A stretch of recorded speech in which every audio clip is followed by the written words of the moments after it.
3, 2, 1. Teicholz. That's Say it right? That's it. What's Got up, it. Nina? How are you? Hi. It's good Welcome. to be here. Thanks you. for doing this. Appreciate it. It's good to be here. Thanks. So, a big fat surprise. What's the big fat surprise? That butter, meat, and cheese do not cause heart disease. That saturated fat doesn't cause heart disease. That fat doesn't make you fat. That the low-fat diet doesn't make you healthy. That's my book. Yeah, that's very controversial. Pull this sucker up real close to you. All right. So, there we go. Right there? Yeah, perfect. Okay. Beautiful. Very controversial in this day and age. It was even more controversial when the book came out, which was in 2014. But, we've seen an almost complete sea change on this subject. Not at the expert level, but, there's a real groundswell in a change of thinking. I think in part really triggered by my book, which really laid out all the arguments for how do we come to believe that saturated fat is bad for health? Why do we believe animal fats are bad? Why do we believe they cause heart disease? And really tells that whole story of how we started down this path, believing that fat and cholesterol cause heart disease, make you sick, cause cancer, make you fat.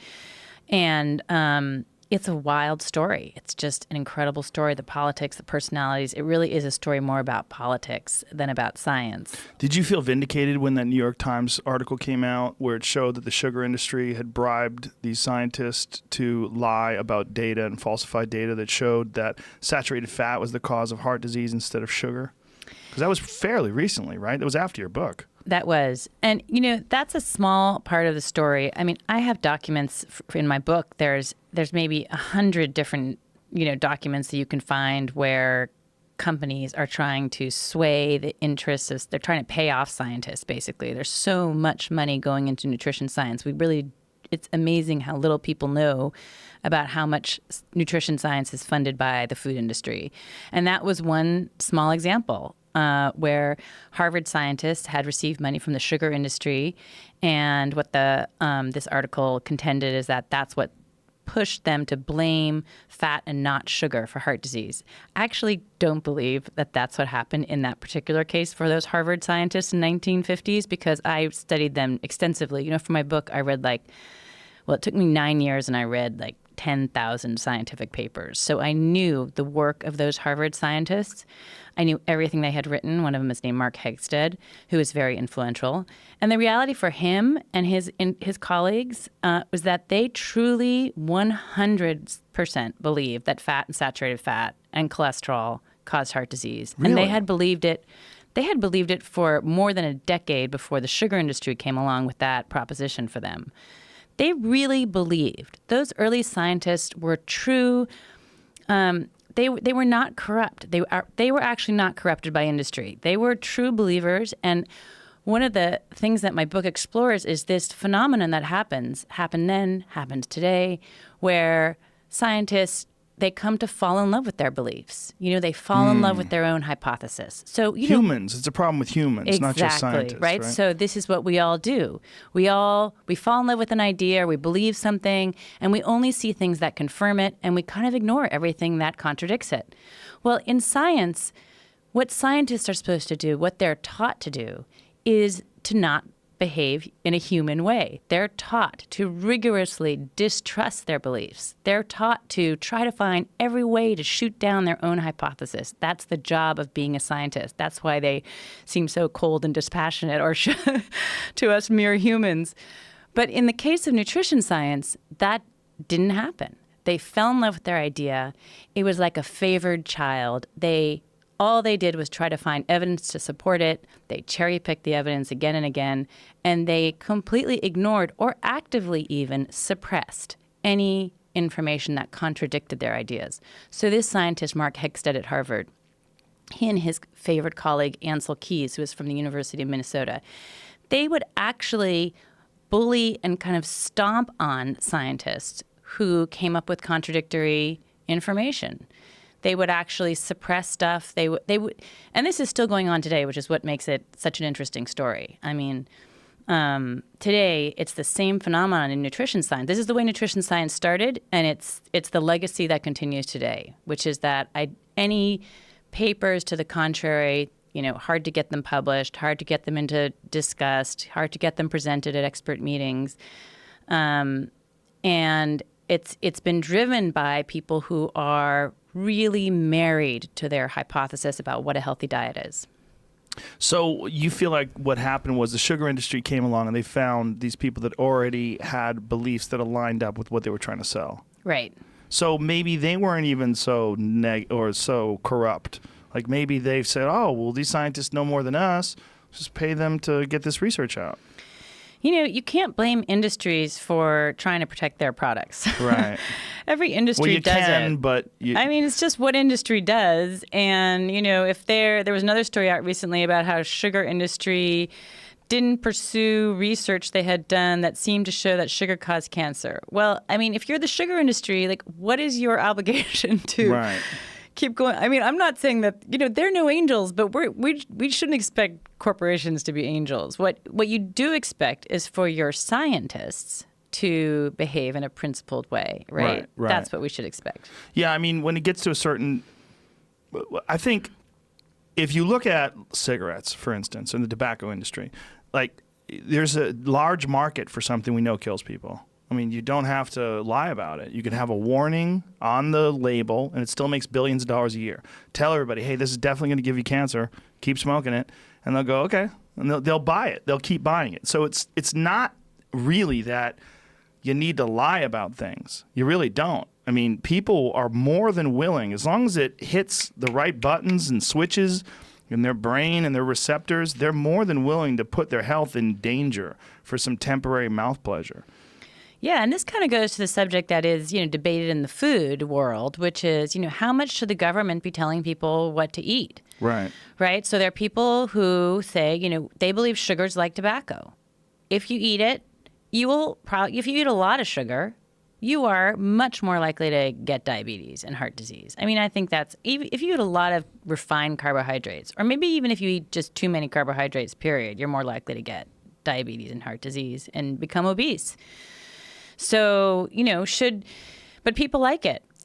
They do like it, and then there's also people that are on a plant-based diet, like my friend Eddie, who you just met, was right before you, who's a vegan now. He's been a vegan, we say a couple of years, 3 years, I think he said.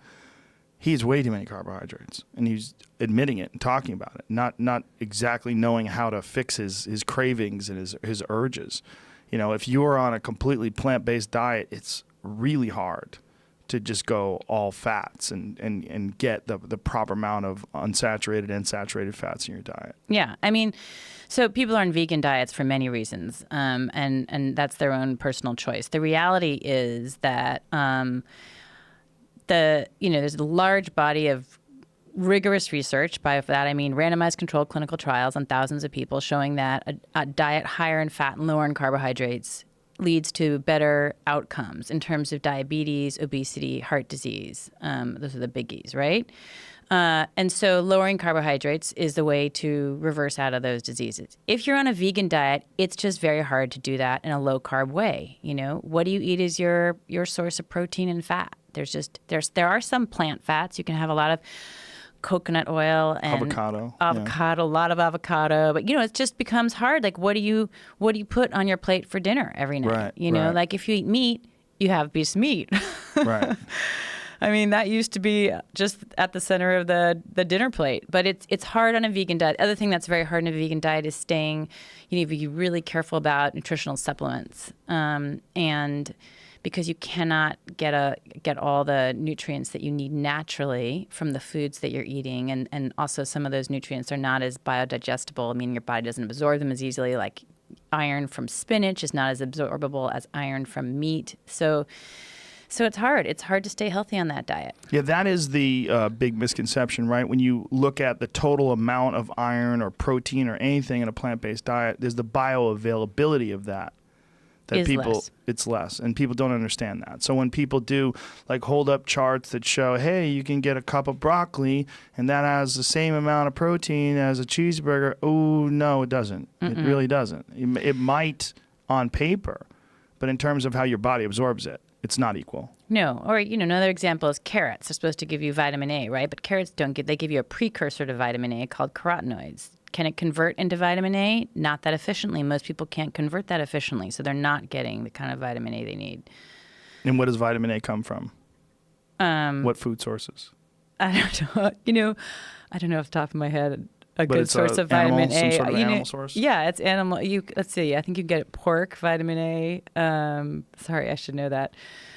But you can get all the vitamins and minerals and nutrients that you need from animal foods. And we'd have to eat like this entire studio full of spinach to get the amount of iron that you need, and you can get that amount of iron in a few ounces of meat. So is that one of the? I'm sorry. Keep going. No. The other thing is that in order to get protein, like if you can get your protein from beans, say you have to get a complete protein. Let's say you have beans and rice, but in order to get let's say 100 grams of protein, you need to eat like 1,000 calories of beans and rice versus, say, a couple hundred calories of meat. Okay, so don't hold me to those numbers, but I'm just telling you, eat a lot more calories to get the same amount of protein. Yeah, so for a day's worth of protein, you're saying, obviously you wouldn't want 100 grams of protein in a single serving, but for a day's worth of protein, you're probably going to eat an exorbitant amount of beans and rice. Right. Yeah, or broccoli or whatever the hell else you're trying to eat.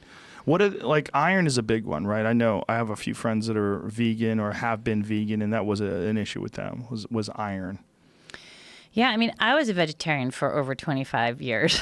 Were you? And I was always anemic. And I took iron pills, and that didn't work. And you just, heme iron, which is the favored kind for absorption, is only available from animal sources, and principally red meat. White meat is like chicken is relatively poor in nutrients, poor in iron too. So, the most nutrient dense food on the planet is liver, which nobody is used to eating anymore, and we all think it's disgusting. But I like it. Yeah, I like it too. But in a grandparents' generation, they had chopped liver or whatever. Liver and onions.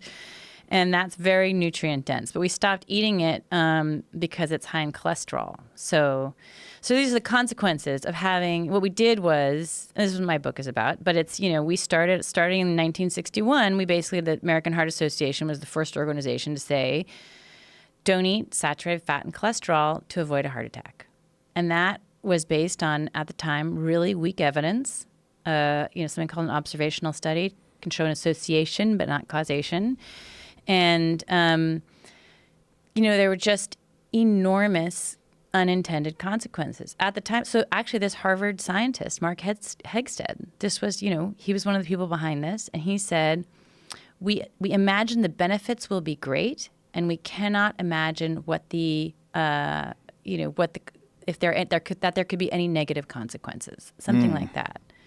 And this is kind of the fundamental tragedy of any kind of policy, especially when it becomes enshrined by an organization powerful organization like the American Heart Association or, say, our government. They do what they think. They kind of make a best guess, and they can't imagine what would the unintended consequences be. What would be the unintended consequences of, say, limiting foods with cholesterol in them? Well, not eating liver, not getting iron, not eliminating one of the most nutrient-dense foods on the planet from our diets, and so many other things. Egg white omelets. How many egg white omelets have you eaten? Yeah, I'm not into those, but they're real common. And as soon as I found out that there's a lot of nutrition in the yolk, and that's like one of the healthiest parts of the egg, I was so confused. I was like, what's the egg white thing then? Why is everybody going with egg whites? Because the yolk is where the cholesterol is, so that's why we stopped eating egg yolks. And the yolk is also where all the nutrients are, like including things like lutein, which is for eye health and brain development. I mean, there's all kinds of things, and things that are choline, also for brain development, that you can really not easy to find. You can't find them easily in plant foods or at all, and they're crucial to human development. So, we eliminated these foods. It's ironic, like the cholesterol is essential to every cell in your body. We make cholesterol. We eat cholesterol. It's part of what, it's a building block for all of our hormones. And, coupled with cholesterol are all the nutrients needed to sustain life. So we eliminated all those foods. I know what you're saying, but most people, when they hear that, they're like, well, no, cholesterol's bad. It gives you a heart attack. My dad is on cholesterol drugs. He's on statins to keep cholesterol out of his body. Yeah. What happened? It's been like 60 years of all of us, all of us believing that fat and cholesterol are bad for us, right? Believing cholesterol is bad. When I started this journey for me, it was, as I said, vegetarian, been a vegetarian for decades. Hadn't eaten a piece of red meat, hadn't eaten butter for decades, like barely eaten cheese. And did you do it for ideological reasons or health reasons? I wanted to be thin, Oh. like all girls. It started when I was like a late teenager. And of course I became fat. I'm much thinner now as a, middle-aged woman effortlessly than I was. I was all through my young adult years, I was like 25 pounds overweight. But Because of carbs. Good, because I ate a high carb diet. As a vegetarian, you're like, okay, you go to the mess, the dining hall in college. Like, don't eat the meat, don't eat the cheese, don't eat this, don't have a salad. And then you're starving. So then you're like, okay, get the bag of M&Ms. And that's what people do. They're starving. You're starving on that diet. What is satiating? What is satiating foods are protein and fat. I mean, that's actually been shown in scientific experiments where they put stacks of, in one experiment, they put stacks of like pork chops in front of people and they just said, eat, don't stop eating, don't. And people just could not overeat on that food. You fill up on fat and protein. And they discovered that those macronutrients are uniquely satiating. Whereas carbohydrates, overeating on cookies, crackers, chips, Pasta, so easy. A whole box of cereal. I mean, in my vegetarian days, I could eat a box of cereal, no problem. I'll eat a big bowl of pasta on the days that I do cheat, and even though I'm stuffed, I'll still keep eating. I see there's more left. There's more left. No one's gonna eat that. I'm eating that. I'll just put it in my bowl and just keep eating. Just your body craves it in some weird way. Well, or alternatively, another physiological explanation is that your body keeps eating because it still hasn't gotten what it needs. It hasn't gotten the nutrients that it actually needs to build the cells. You're not giving it what it needs until you eat the right foods. Is it possible that both things are going on? That your body hasn't gotten what it needs, so there's that craving, but then there's also this incredibly intoxicating carbohydrate thing going on, where as you're eating it in, you're just your sugar levels are getting jacked and you just want to keep going. So what you're talking about, I think, is a little bit more like the glucose roller coaster that happens, and that is part of carb addiction. And what that is you eat carbs, really any kind of carbs, so I'm talking about bread, pasta, even healthy whole grain bread, putting little air quotes around healthy, and M&Ms and Snickers bars, whatever, any of those foods, when you eat them, they're converted in your blood into glucose. Okay, glucose is a simple sugar it goes around in your blood, and it's like a quick fuel, and your body uses that up, and then when it's gone, you want another hit. And so that's the roller coaster. So you have cereal and OJ for breakfast. OJ is another just simple sugar. And then by mid-morning, you're starving, right? Whereas, I think maybe your listeners think you've talked about this on your program before, but if you become what's called a fat burner, which is somebody your primary fuel is not glucose, it's fat. With the fat in your body that you store in your body and also the fat that you eat, right? So you think about like a hybrid car. You can have two fuel sources as a human being. You can either live on glucose or fat. If you've got a healthy metabolism, you can switch back and forth between them, right? So I've trained my body to be a fat burner, right? So I can live off of fat. It's like I can be the electric car. But when I eat carbs, then I can switch over to glucose, but I'm healthy enough to switch back. But people who are unhealthy or have just been living on carbs for a really long time, mainly glucose, they can only get their fuel from glucose. And if they don't have glucose, they just bonk. That's why you have, long distance runners who are constantly sucking down those what are those called? Those glucose packs and things. Mm-hmm. They can't switch over to fat to burn their own fat. This is the amazing thing. Even an obese person, imagine I were a 300-pound woman. What is that all that fat on me, that is fuel. That is like the miracle of humans to be able to say, that's like having granola bars strapped all over my body, right? I should be able to access that fuel. That's my fuel source. Yeah. Why do we have fat? Instead, that fuel source becomes a burden. It becomes blocked, and I can't access it because I don't know, my body doesn't know how to burn my fat. And that's what happens when you live too long living off of glucose as your only fuel source. You cannot switch over and burn your own fat. It's like living on top of a well and not having a bucket to get yourself a drink of water, and then you die of thirst. I mean, that's a crazy way to look at it, that you have granola bar strapped all over your body. But I think that's a good analogy. That's why you have fat. That's why all animals, or mammals have fat, because, what do you do when it's at night? You're not eating all night long. You have to have fat on your body, right? That's you have to live off of something.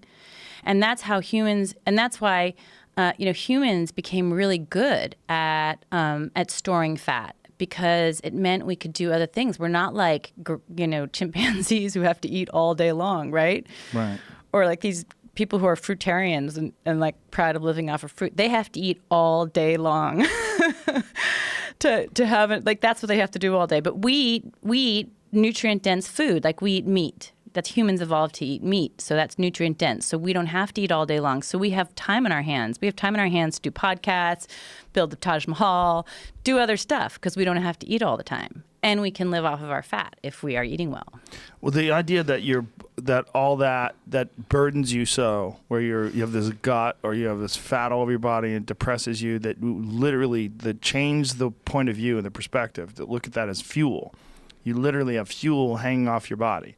You just have to figure out a way to get your body to access that, and it will literally eat it away.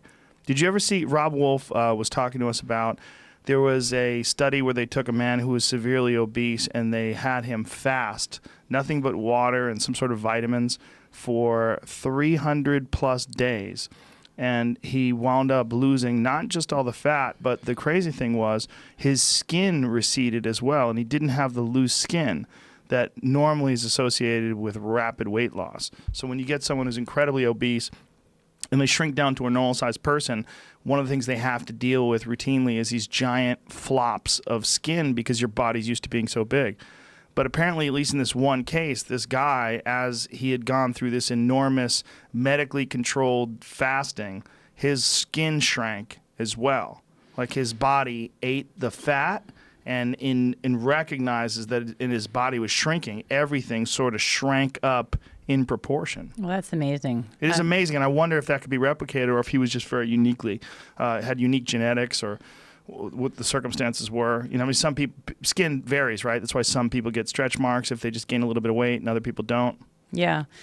I don't know. I mean, I think that this is, one of the theories behind dramatic fasting like that is, just for anybody thinking about it, is, that's potentially dangerous. You gotta be medically supervised, it has to be medically supervised. But, there's intermittent fasting that people do where they fast for, for like I do. I never eat before noon. So, and people do it for a little bit longer periods of time, and it sort of induces this state.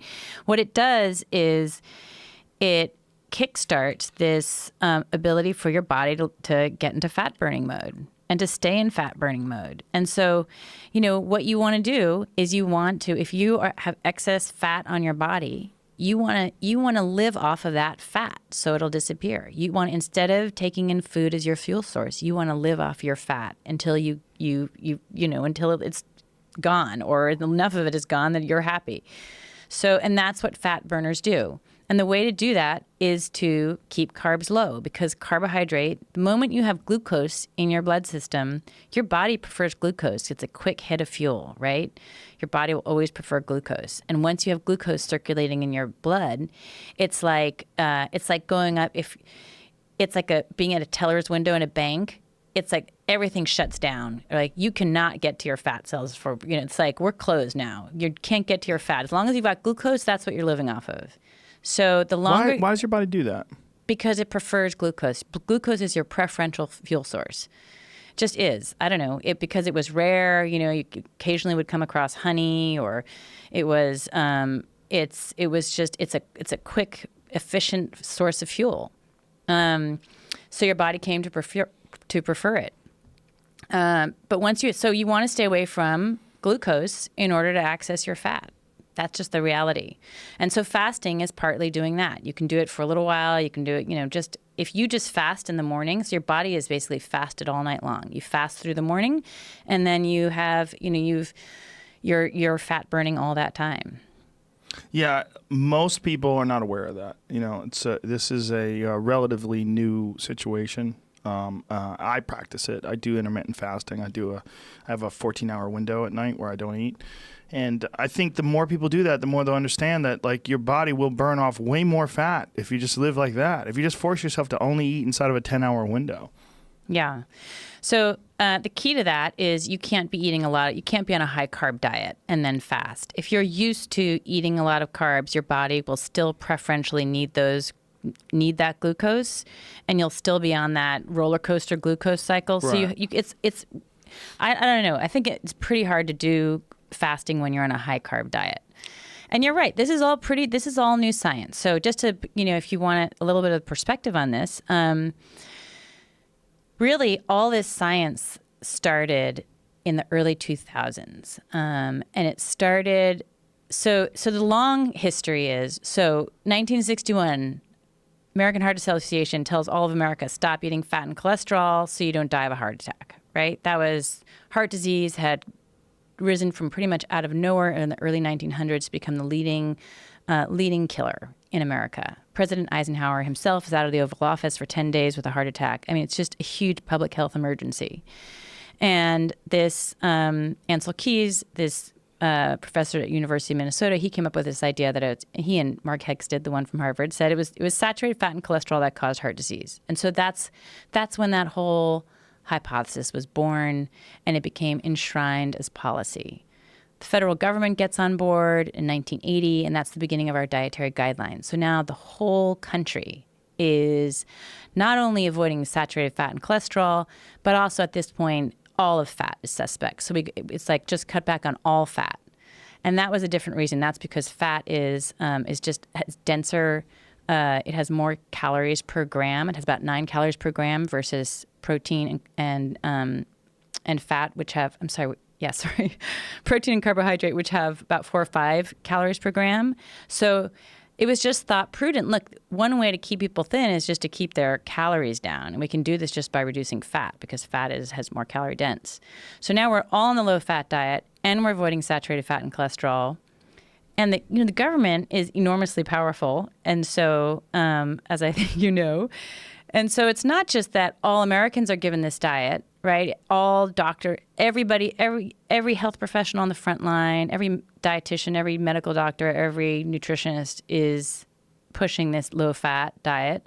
But all cattle across the country are bred to be leaner. The whole food supply changes, right? Foods, all sorts of low-fat foods appear in the supermarkets. Everything goes low-fat. And people dramatically change the way they eat. I mean, just to give you some numbers, like we eat 34% less beef than we did in 1970. We eat about 25% less red meat overall. We eat 79% less whole milk. We eat, I think about 19% less animal fats all together. Eggs are down. I mean, everything, all animal foods came down, and we dramatically increased grains. We eat 30% more carbohydrates overall, 40% more grains, almost 90% more vegetable oils. Because, of course, if you're not eating saturated fats, you're eating polyunsaturated vegetable oils. So we had this huge change in the way Americans ate. And 1980 is also, so that's the beginning of the dietary guidelines for all Americans.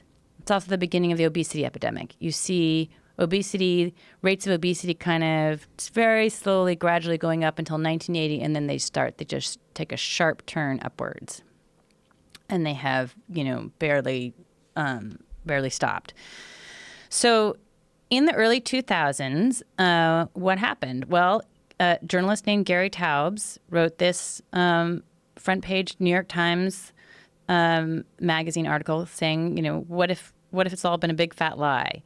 And basically kind of revives the idea of the Atkins diet. and says, Atkins, high fat, low carb. He had promoted his diet from the early 1970s on, but he had really been vilified, and everybody thought he was a quack. And at that point, there really was no science to support him. I mean, he would say, "But look, I've healed all these people, and look at all my medical files. Go through my drawers, look at my office," and everybody would say, "That doesn't matter. There are no clinical trials. There's no science behind your diet." But Gary Taubes came out with this article, and then he came out with a book in 2007, and a lot of people read his work. I mean, even though he was vilified and attacked, and he was brave. And a lot of scientists read his work, and a lot of scientists who thought, something is going wrong in America. Our obesity is up, type 2 diabetes is up. None of the explanations that we have are working. The low-fat diet's not working for it. Rates continue to rise. And so scientists, typically not in the field of nutrition, because in the field of nutrition, it's considered heresy still to research the low-carb diet, still. But scientists from different disciplines started to do controlled clinical trials on carb reduction, carbohydrate reduction, the opposite of the low-fat diet, the opposite of what the government was telling people to eat. And so there started to develop this body of clinical trial research. And there are now nearly 100 randomized controlled clinical trials on this low-carb diet. And they, in all kinds of different populations. And they really consistently show that it not only helps people lose weight, and that was always known even in the days of of Atkins, right? But people always thought, oh, yeah, I'll get my waistline, but, I'll pay for it with a heart attack down the line, and it'll just kill my heart because of the cholesterol. But it turns out that the diet is also the best way to control your blood glucose for diabetes.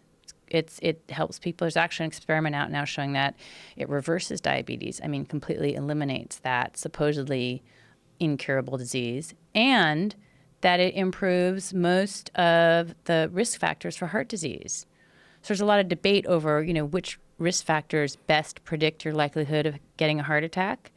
But, for the ones that I think are the most reliable, including your triglycerides, your HDL over your triglyceride ratio, which we don't have to get into that, but for the most reliable heart disease risk factors that best predict heart attacks, the low-carb diet also best improves those risk factors. So what was it that made this so taboo in the food industry or in food research? So like if health researchers today wanted to research low-carb diet and you're saying that it's taboo, what's causing that? With all this body of evidence that you discussed, all these clinical trials, this obviously not just Gary Taubes, but so many people have talked about this. Dom D'Agostino has done a lot of research on it. It's very public. A lot of people have talked about this. So with all that data, where's the resistance coming from? Well, so if the low-carb diet, it works and is a healthier diet, that means the government's diet, the low-fat diet, is making people sick and fat, right? So the entire establishment, so I'm not talking, so not just the government, but every university with all their professors who have been endorsing this diet and their entire careers, all of the pharmaceutical companies that depend on lowering your cholesterol. I mean, there's a huge set of interests that are invested for any number of reasons for keeping this establishment diet, for not backing off this diet that they have prescribed to the American people for 50 years. It's just a huge set of interests. It's all the companies that benefit from the diet, vegetable oil companies, all the companies that produce all the grains. I mean, 80% of things on supermarket shelves are basically made out of vegetable oils and grains of some formulation or another, and salt. And so, all those companies, all the universities and their entire nutrition departments who've been publishing for 30 years about the benefits of this diet, the federal government and all the medical professional associations who've been prescribing this diet to their patients and their publics, the American Heart Association. I mean, it's just, we're in a situation where we just made a gigantic mistake. Wasn't there a recent, very, very controversial and not just controversial, but very flawed piece by the American Heart Association where they were talking about the dangers of coconut oils and saturated fats and all this researchers that have been studying this stuff over the last decade are like, what are you talking about? Like, where is this coming from? Well, yeah, I mean, right now in the nutrition world, you have people like me who are challenging the status quo, and you have the sort of the conventional wisdom, the defenders of the conventional wisdom, doubling down to defend their position. Right, what was the position of the American Heart Association? So the American Heart Association, so remember, the American Heart Association launched this whole thing in 1961, right? They're the original authors. So just last year, they came out with the Presidential Advisory on Saturated Fats, where they said, please ignore all those confusing, internet crazies. I mean, basically referring to people like me and Gary Taubes, about saturated fats. We just want to set the record straight on saturated fats. And, here's our latest affirmation of our belief that saturated fats cause heart disease.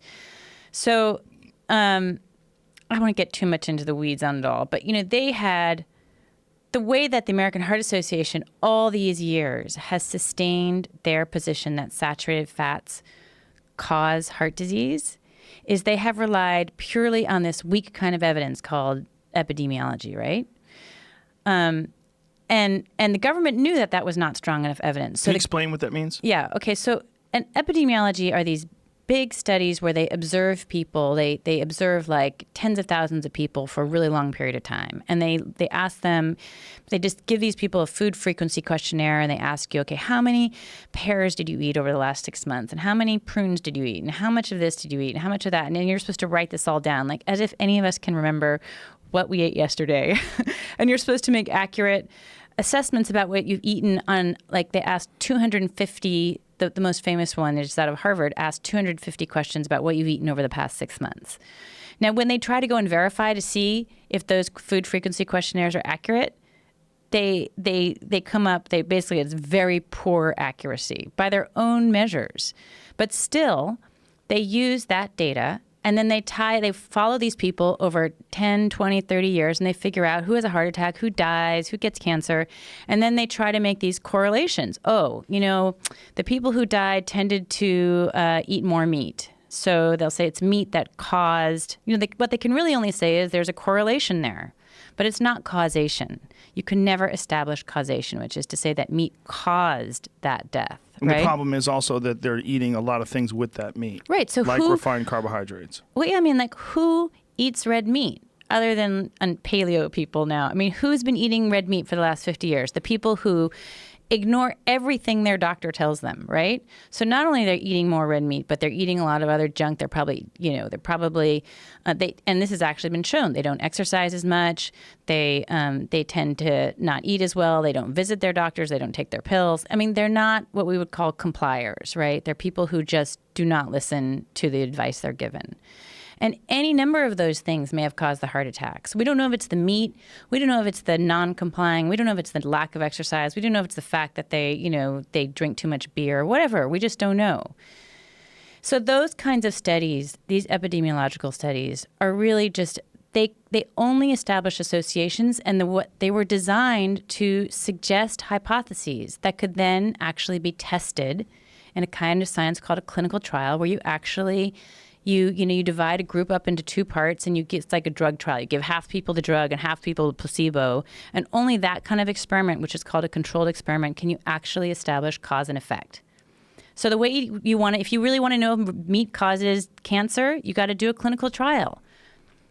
Give half people, make them eat just red meat all day long, and the other half can be on the vegan diet, and see who gets cancer. See which group gets cancer. Then you're testing. You're doing an actual test. So the government, just back to this idea of unsaturated fat, and then I'll get back to that presidential advisory. The government actually did do a whole bunch of really big, expensive, randomized controlled clinical trials on saturated fat and cholesterol. They did this on tens of thousands of people, and they tested to see if giving the people who ate saturated fat and cholesterol more of that would die faster or get a heart attack faster. And none of those clinical trials could actually show that the people who ate more saturated fat and cholesterol died at any higher rates of heart disease. What is that music? Is your phone ringing? Your phone going off with music? Yeah, I'm sorry. I was trying to figure out what. I thought maybe the Sonos was kicking off in the background. That's your phone. God, I'm so You have a musical sorry. ringer? It's okay. It was just slightly distracting. So keep going, please. Do you want me to re-say that? Okay, go ahead. Sure. So the government actually did a bunch of randomized controlled clinical trials on tens of thousands of people testing to see if saturated fat and cholesterol caused heart disease. They actually took groups of people, and they did this in mental hospitals where they totally controlled what people ate. And half the people they gave, meat, butter, cheese, regular high saturated fat and cholesterol diet, and half the people they gave them soy-filled cheese and margarine instead of butter and soy-filled meat. And in those those rigorous experiments on tens of thousands of people, they could not show that the people eating the meat and the butter and the cheese died faster from heart disease, died at higher rates from heart disease. In fact, they showed in one of the most famous experiments called the Minnesota Coronary Survey on 9,000 men and women over 4.5 years, they found the more the men lowered their cholesterol, the more likely they were to die of a heart attack. So what happened to all those experiments? They were not, that particular experiment wasn't published for 16 years. Other experiments I found sat in NIH, National Institute of Health basement, never published, ignored, not included in literature reviews, not included, just ignored or suppressed. It's like out of a crime novel. It's crazy. And so what was the American Heart Association doing? Ignoring all those clinical trials. So the American Heart Association is basically just almost protecting their incorrect statements of the past. That's what they're doing. So right. And so this latest presidential advisory was their attempt, because my book listed all these clinical trials, and Gary's book did earlier too, but people have now been talking about them a lot more and saying, like, how can you ignore that the government spent $1 billion, more than $1 billion testing this hypothesis and could not show it to be true, and why did you ignore these experiments for all these years? So this presidential advisory was an effort to reckon with those long ignored clinical trials that had been funded by the government. And they did it in a way that I think was just totally disingenuous. And I wrote a response to it where I kind of rebutted it in Medscape, and I also wrote a piece in the LA Times about it. And we're at this point where these esteemed public health institutions are defending their long-standing yet erroneous positions about a healthy diet, and then there's like people like me on the outside saying, and not just me, there's now a whole chorus of scientists around the world who are saying the same thing, saying these recommendations were based on flawed evidence. Our guidelines are not evidence-based. We need to, our national guidelines are not based on good evidence. So there's this growing chorus around the world, and I'm one of the voices. I'm probably one of the more prominent voices now, but we just have national guidance that's just not based on good evidence. There's that, and then there's a lot of people that get really confused by ideologically based documentaries and things that are trying to push people, like What the Health and things along those lines. They're trying to make some really unsubstantiated correlations between meat consumption and diabetes and a bunch of other like really weird ones that I've never heard before, but that I hear repeated by people. I'm like, wait, where the fuck did you hear that? And they'll tell me without doubt this one documentary. What the Health? Yeah. Yeah, I wrote a rebuttal to that too, which I'm happy to post if you want on your website. Sure. But so that's a perfect example. Like one of them was, eating an egg or two a day is like smoking 5 cigarettes. Right. Like crazy stuff, right? So just not true. All of that is based on that really weak epidemiological evidence. None of it has been, either it's not been tested in clinical trials or the clinical trials do not support those statements. I went through every single scientific claim in that movie. I did it. I was in Greece on holiday, and everybody's like, "Why aren't you at the beach?" I'm like, "Because I have to go through every single scientific claim of what the health and show that it's based on this really weak, unsubstantiated evidence."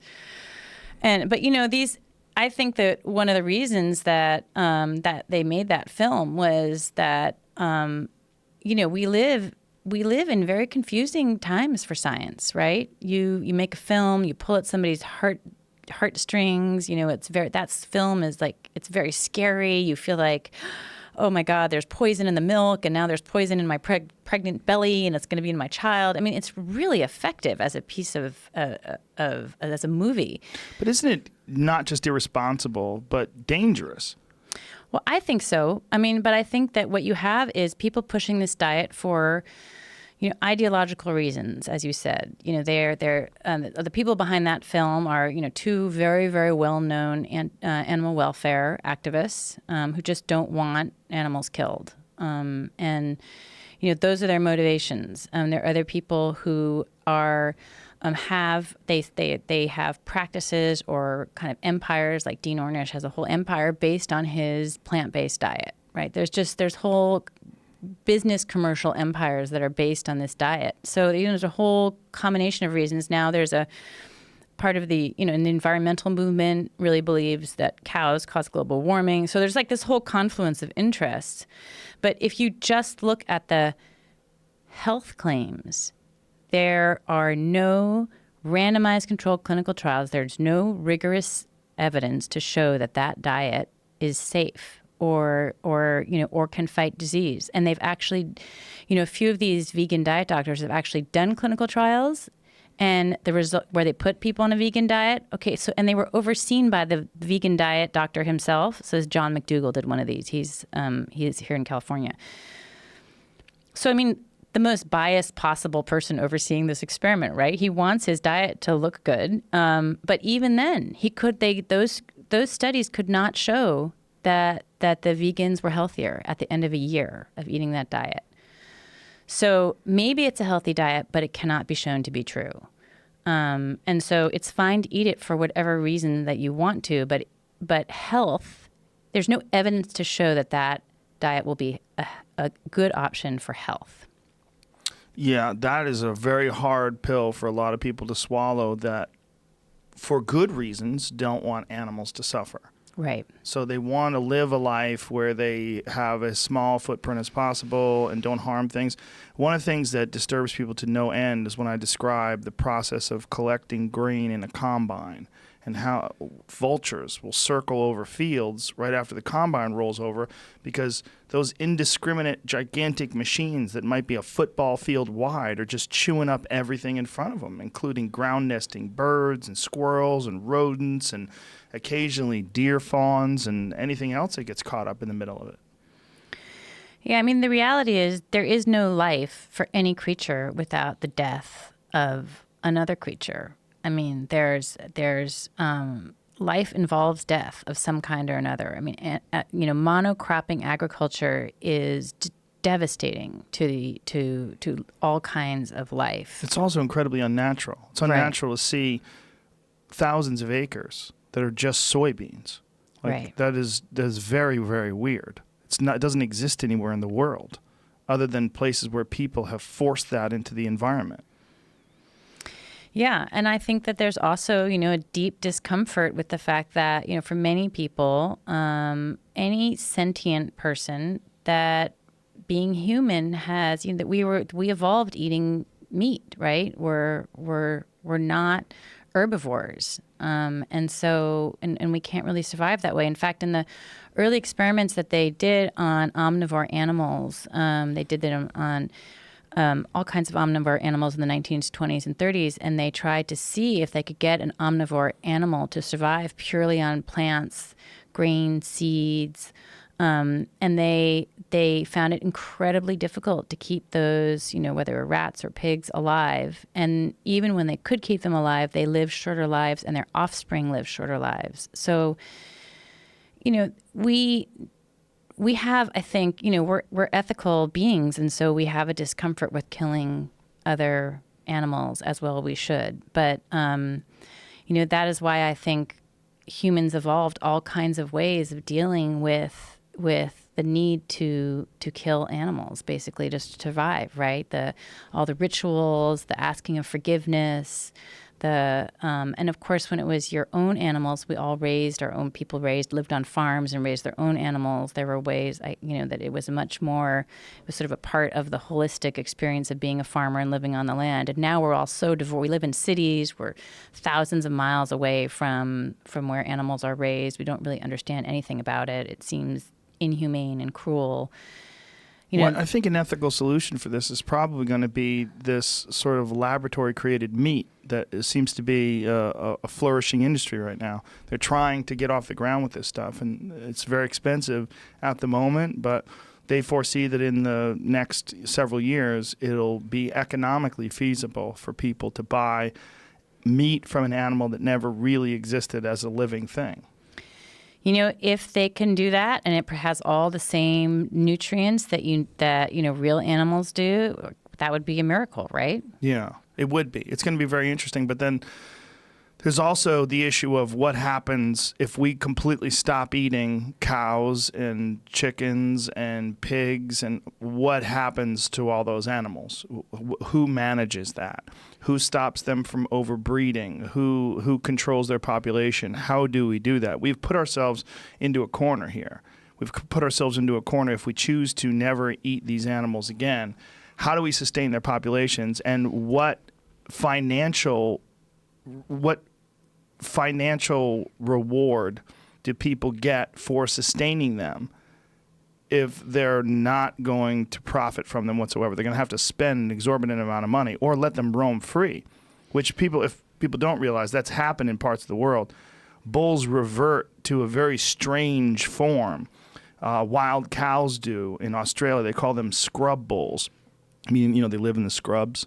Mm-hmm. And that these scrub bulls are incredibly aggressive, enormous, weird-looking cow things that they now hunt. And they have a problem with them in certain parts of Australia because they'll break into these confined areas where they have domestic cattle and screw up the genes of these cattle with these wild cattle strains. These bulls are incredibly aggressive, and they're just roaming loose. And, is that what we're going to do? Going to have wild cows everywhere? Like, okay, so what happens if the wild cow populations get out of control? We're going to bring in lions?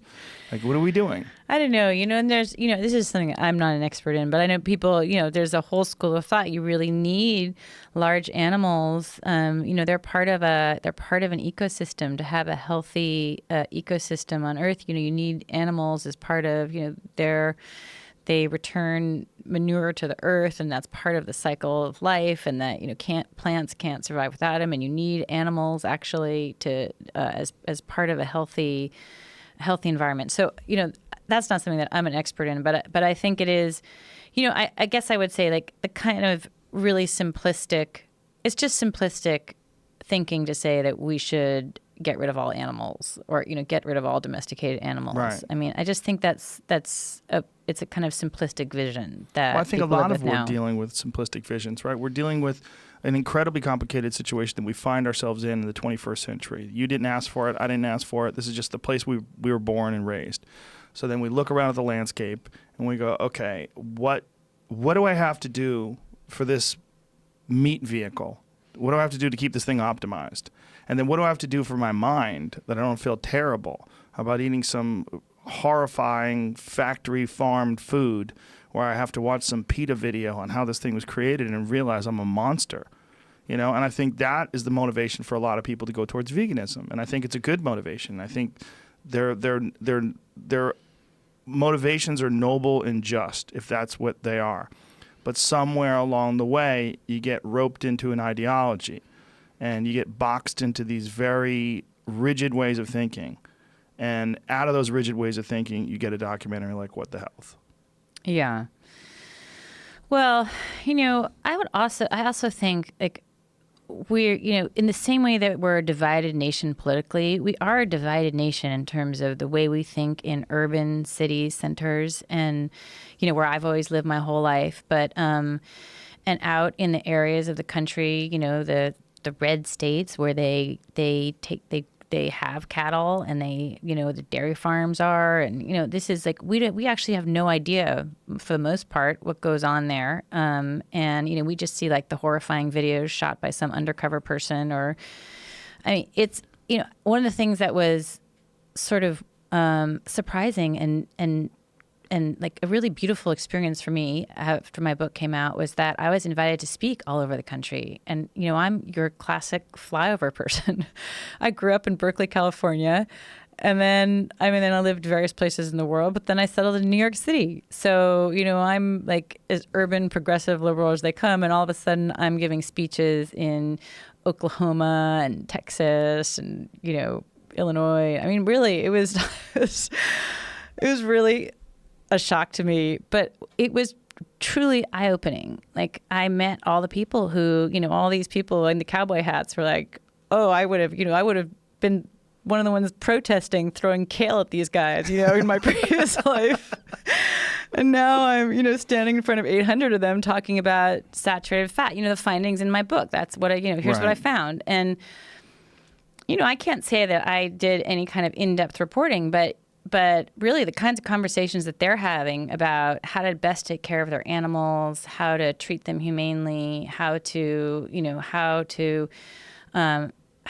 raise fewer cattle and then produce more. And they were really just not the demons that I thought they were. And I don't pretend to really know what goes on in animal agriculture across the country, but I just want to say it made me realize how, in the same way that we have this polarized conversation going on now in the country, politically, the same. This is one issue where that plays out. We have such a lack of understanding and real conversation and understanding between those of us on the coast and the people who are actually raising the food in the middle of the country.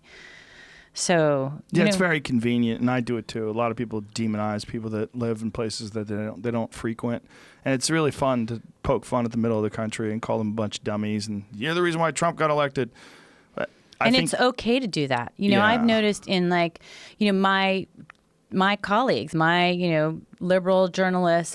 There's the kind of digs that they will take at rural white people is if that was something about a person of color or a woman, sure, that person would be kicked out of their job. It's just Sure. amazing the level of sort of the accepted kind of stereotyping that goes on in the media towards these people who, again, I that would have been me, except that I just had this experience. Well, people love to pick a side and then use any means necessary to attack the other side. You see this in not an unrelated way with the way they make fun of Trump's hands.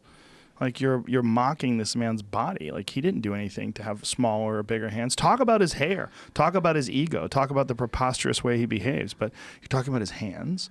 That, you're just saying the gloves are off and you can do anything you want, and you can just be a cruel person and body shame this guy for something he has absolutely no control over. There's plenty of things he's done wrong that you can make fun of. But what about all the other people that are reading about his tiny little hands, and they look down at their own tiny little hands and they have to feel like shit? Yeah. That is a weird thing that people do. And you see that. To tie it all together, you really see that in the vegan community. There are a lot of vegans who are really kind people. And then there's a lot of vegans, I always say, that their only reason why they're vegans because Scientology didn't find them first. These motherfuckers would have joined the Taliban if they took the wrong flight. They found a group and they went with it, and now they are all in. And you see that with a lot of different ideologies, but with vegans, especially online, they're so vicious, and the attacks are so ruthless, and they gang up. They get together, and it's part of the fun of being on this gang is attacking people that disagree. And I know you've been the victim of this. Yeah, I think that I'm sympathetic in the sense that people are so worried about their health. And there's so much conflicting information out there, and they don't know how to make sense of it. And then there's a kind of, and we eat, you have to eat 2 or 3 times a day. So this thing is staring you in the face. You cannot avoid it. Right. And then you find something that you think is healthy and good and pure and right, and you want, and it becomes, and to be a vegan requires a lot of work, right? You have to, I know, because when I was a vegetarian, I was like constantly chopping and dicing and roasting, and it's like a lot of work. It's a lot harder. I realized when I started eating meat, you could just put a piece of meat on the stove and that was it. I've become a very lazy cook. But in any case, it is people become very passionate about their choices, and especially a choice that involves consuming food, which is so personal and intimate. And then it's very hard to acknowledge that may not have been a good choice for you or for your kids. And so, I think it's become a kind of idea. I mean, one of the things that I think has happened is that, we live in post-ideological times, right? I mean, you joke about Scientology, but we live in times where people are no longer members of, not as many people are members are religious, right? In any kind of traditional way. And food is one thing that people become religious about.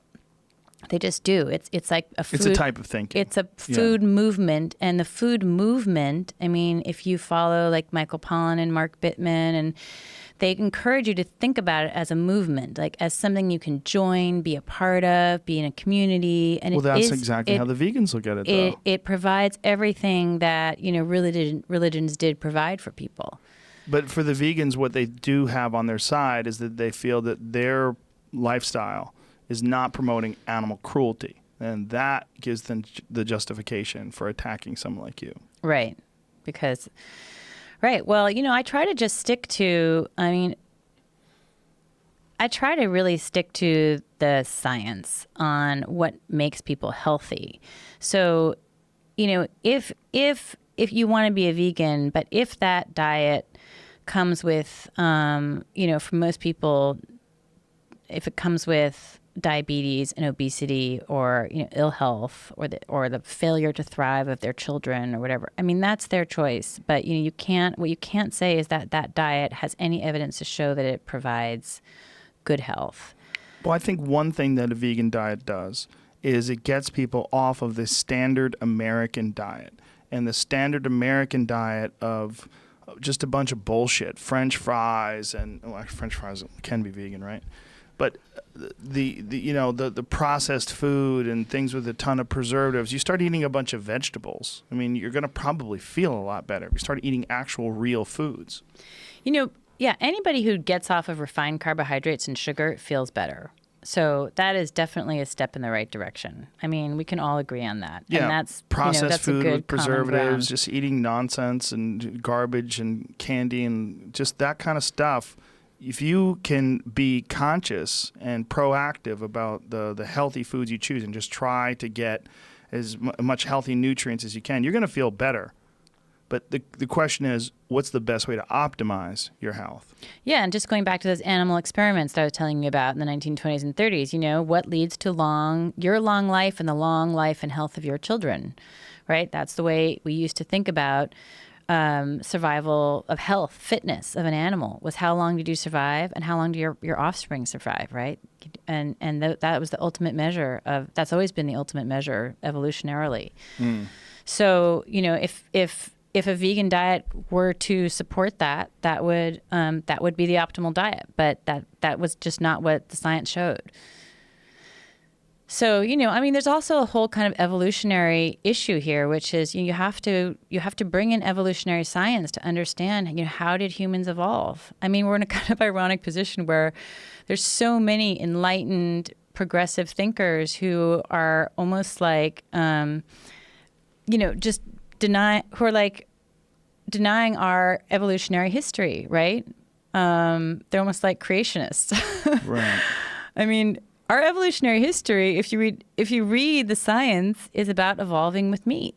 That's just our reality. So we can't, you can't really deny that and say, we did not spring out of the side of Athena or, whatever. We evolved because we ate meat. There are many evolutionary theorists who believe we evolved only because we ate meat. Yeah, the doubling of the human brain size is one of the biggest mysteries in the fossil record. Over a period of 2 million years, a human brain doubled.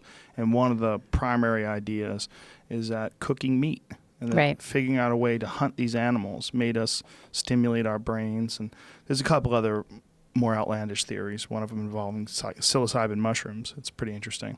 But it's called the Stoned Ape Theory if you want to look it up. But the idea that we are herbivores, and you hear this tossed around a lot, and you literally see like vegan memes that show our teeth versus a primate's teeth, or a carnivore's teeth, and showing that we have teeth to grind up stuff. But no, these are teeth that have evolved for people that eat cooked food. Right. I mean, this is where it's disingenuous. Like, no, first of all, we do have the teeth of an omnivore. And second of all, we have the teeth of an omnivore that has been cooking food. Right. We don't need the same kind of teeth we used to need to tear apart raw meat like we did 200,000 years ago, or whatever it was. You know, it's interesting. One of the things that I explore in my book is the way that meat has been valued through human history. And it was valued as the food of warriors. And that, you know, like the Maasai warriors who were studied by a biochemist out of the University of Vanderbilt in the late 1970s called the Maasai warriors in Kenya. And he found that they ate nothing but meat and blood and milk. And that was the warrior class. And that was what was considered that made men strong. The women were allowed a more diverse diet. But the men who had to be strong and had to hunt, they had this just, you know, purely meat and blood diet. And there's another interesting story about how that same tribe was compared to, they actually had a kind of a vegetarian tribe nearby, and that when both these tribes were called up for the Boer War, the English tested their strength to see whom they could hire to fight for them. And the vegetarian men from this one tribe this neighboring tribe, they had no strength. They tested them to see how that device, use your hand to clench, to see how strong they were. They found them completely unfit and unable to do work, and they weren't strong. They didn't have the same kind of muscle mass, literally. So they couldn't use the men from that tribe.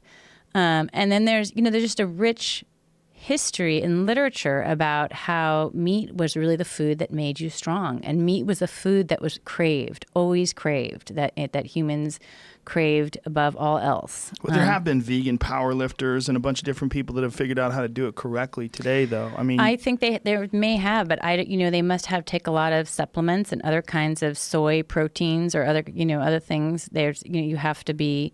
I mean, there are replacements, I guess, in the modern food supply. But, historically, based on real foods available to humans for millennia, it was meat that was what was used to be strong. Yeah, and the dirty secret in the vegan bodybuilder community is steroids. And steroids will allow you to get away with a lot of stuff. And obviously that's the dirty secret in all the bodybuilding communities, but the vegan ones, they want to just pretend everything. Oh, look, on a plant-based diet, look at my amazing body. Sorta. Yeah, you definitely. Yeah. I mean, yeah, but that other stuff. Yeah. This is something that gets extremely ignored, where it's way more open and out in the non-vegan bodybuilding community. Yeah.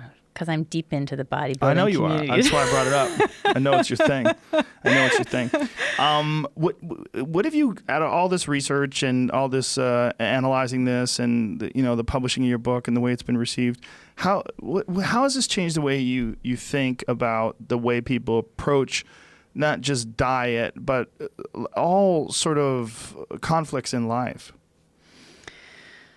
Oh, that's a big question. I mean, there are a couple of major ways this whole research changed my thinking. One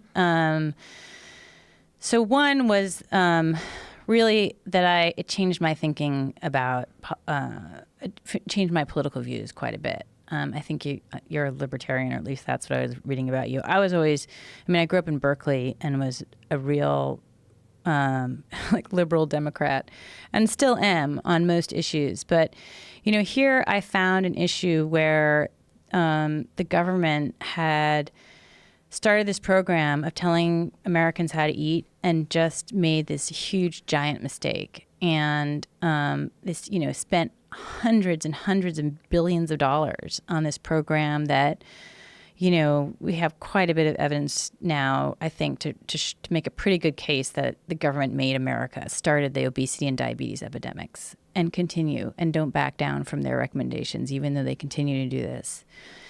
And so, this is the one government program that I have researched in great depth. I haven't really looked into anything else in the kind of incredible level of detail that I have this one. And it made me much more cautious about supporting big government programs. Not because I don't believe in government. I do. I mean, I believe that humans need to govern themselves wisely, and it shouldn't just be, we shouldn't have government. But the potential to make mistakes, the power of government to that once it adopts a hypothesis or an idea of some kind, and then the incredible institutional entrenchment that happens when you adopt a certain view, right? And then it's so hard to reverse out of that particular chosen line of thinking. It becomes almost impossible. These institutions are not built for that. They're not really built for science.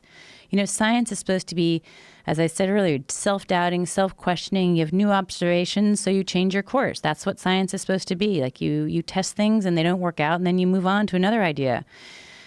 But an institution it's almost like institutional science is like an oxymoron, because an institution is meant to not flip-flop on their publics, not to change their views, not to allow people to lose faith in them.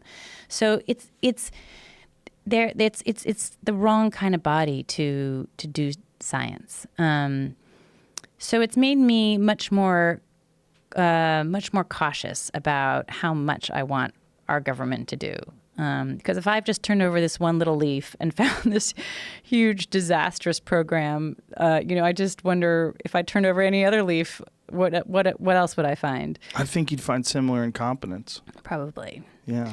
So it's changed my political thinking quite a bit. And then I think it's also, when I see the way that the scientific debate is played out, and I know the science so intimately now. I know I've read every single nutrition experiment that has really been done since the mid-50s. And, when I see the way the debate plays out in public, I see that American Heart Association presidential advisory, which I just see as it's not honest science.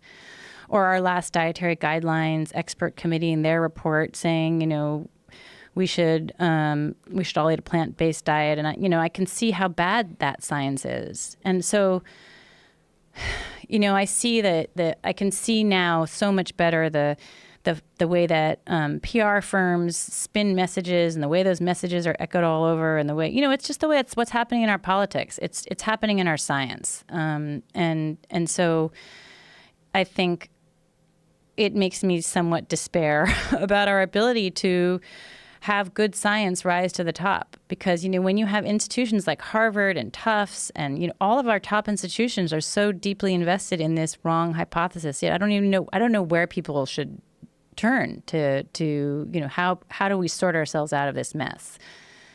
So yeah, nutrition science is in bad shape, and it's changed my faith in expert advice. Maybe that's the bottom line. I really don't trust expert advice, because I see the way it is manipulated by financial interests and professional interests and intellectual conflicts of interest. And so, even little tiny things like anything, a warning label on a bottle, like, careful of this plastic or this or that. I'm like, I don't believe anything unless I go back to the original science and read it all myself, which I can never do. I just won't trust anything anymore. That's not a good place to be. It isn't. I need to spend time in your isolation tank, I think. Boy, and with that, if people want to find out more, your book, A Big Fat Surprise, what else? So my book is called The Big Fat Surprise, and it's available on Amazon. I have my main website is is NinaTeicholz.com, which is, you'll never be able to spell, but if you look up the big fat surprise, you'll get to Nina Teicholz. And I also started a group called the Nutrition Coalition, which is nutritioncoalition.us. That is a group that is backed by scientists, PhDs, MDs, the odd journalists like me. We are basically, the work of that group is to try to ensure that our nutrition policy is evidence-based, right? Trying to unearth that suppressed science, get those studies out of the NIH basement, that kind of thing, just to ensure that if the government is going to tell Americans what to eat, it needs to be evidence-based.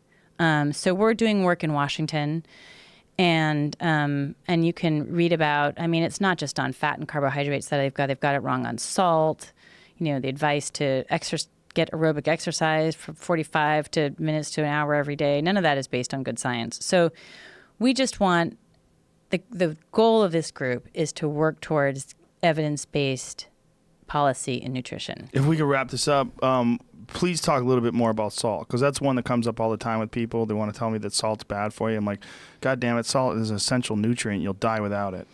So the short story in salt is that they did a bunch of clinical trials only on hypertensive subjects. So anybody They were already sick. That were already sick. Okay, so if you're a normal person, if you're a child, if you're none of this applies to you. Should never have been generalized to a larger population. They were called the DASH studies. None of these studies were longer than 2 months, which is super short for a clinical trial. And what they showed was that for people who already had hypertension and ate a lot of salt, for those people, reducing their salt improved their cardiovascular risk factors. They didn't follow any of these people long enough to figure out who actually had a heart attack or died. They're very, very short-term, small experiments. They never tested more than 2,000 people on them, this whole DASH diet, this reduced sodium diet. None of that advice should be generalized to anybody else. And there have now been 4 large studies where they're epidemiological studies, so that that's only associations. But the important thing about it is that they contradict this salt advice. They show that really, if you go too low, people who consume too little salt, those people have higher rates of cardiovascular death. So that there seems to be a sweet spot for consuming salt. So it's sort of a J-shaped curve. So if you have moderate consumption of salt for the general population, is sort of the sweet spot for good health and cardiovascular health. So the government's advice is lower is better for all Americans, and that's just not based on any rigorous science at all. Boom. So our group is working to try to change that. It just has to change. Without people like you, people like me would be completely lost. So thank you so much for all your research. Thank you for your book. Thank you for your time here on the podcast. I appreciate it. And people, please go out, buy her book. Is there anything else you could recommend people check into? They can donate to the Nutrition Coalition if they want the dietary guidelines to change. And I'll just put in a little plug for that, because the reason they have to change, they control school lunches, military rations, food in hospitals, food in elderly homes. Everything your doctor tells you, your nutritionists tell you, that's where it all comes from. So that's it. Thanks for letting me. Thank you. Thanks for being having here. me. Bye, everybody.